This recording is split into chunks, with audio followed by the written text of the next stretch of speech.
রাজনৈতিক দলেরা যে কথা বলছে যে তারা ছাড়া সমস্যার সমাধান করা সম্ভব না, তারা তাহলে 53 বছর সমস্যার সমাধান করে নাই কেন? Would you please answer? কেন আজকে আমাদেরকে দায়িত্ব নিতে হলো? Would you please answer?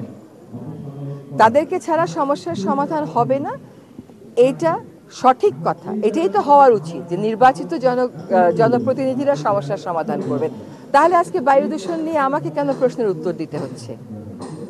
সেটা তো আপনাকে বলতে হবে। তাহলে শব্দ দূষণ নিয়ে গুলশান সোসাইটিকে কেন অনুষ্ঠানের আয়োজন করতে হচ্ছে? এটা তো উত্তর দিতে হবে। এবং তারা যখন সমস্ত সমস্যার সমাধান করে ফেলবে, তারা একটা রূপকল্প কি এখনো পর্যন্ত আমাদেরকে দিয়েছে?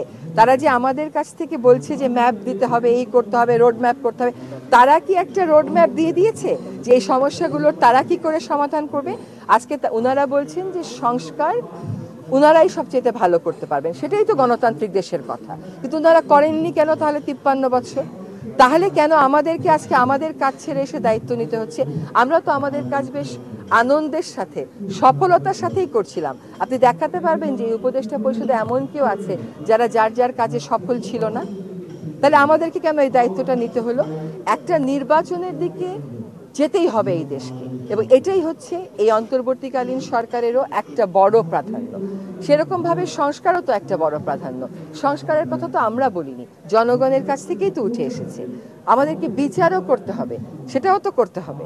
এখন যারা নির্বাচিত তারা ছাড়া যখনই অন্য কেউ ক্ষমতায় আসে বা দায়িত্বে আসে, তারা কেন দায়িত্বে আসলো এটারও তো একটা বিশ্লেষণের প্রয়োজন। কেন তাহলে যারা আজকে নির্বাচন চাচ্ছেন তারা বলছেন যে তত্ত্বাবধায়ক সরকার ব্যবস্থা ফিরিয়ে আনতে হবে?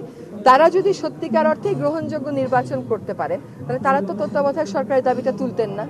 তাহলে কেন তারা বলতেছেন তত্ত্বাবধায়ক সরকারের সংশোধনীটা বাতিল করে দেওয়াটা ভুল ছিল?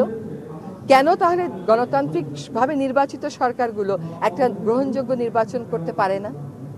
এগুলোকে তো আপনার বিশ্লেষণ করতে হবে। শুধুমাত্র একটা রাজনৈতিক অবস্থান থেকে দাঁড়িয়ে বায়ু দূষণের নাম করে প্রশ্ন করতে গিয়ে আপনি নির্বাচনের প্রশ্ন করেন, সেটা কিন্তু আমিও বুঝি। হ্যাঁ, কিন্তু ব্যাপারটা হচ্ছে যে দেশটা তো সবচাইতে আগে। যদি সংস্কারগুলো আপনি মনে করেন বা আপনারা মনে করেন বা জনগণ মনে করে যে আমরা না করে নির্বাচিত সরকার করলে ভালো, তাহলে তো আমাদেরকে দায়িত্বে বসানোরই দরকার ছিল না কোনো। তাহলে আমাদেরকে এই দায়িত্বটা দেয়া হলো কেন? এই বিশ্লেষণটা একটু করবেন।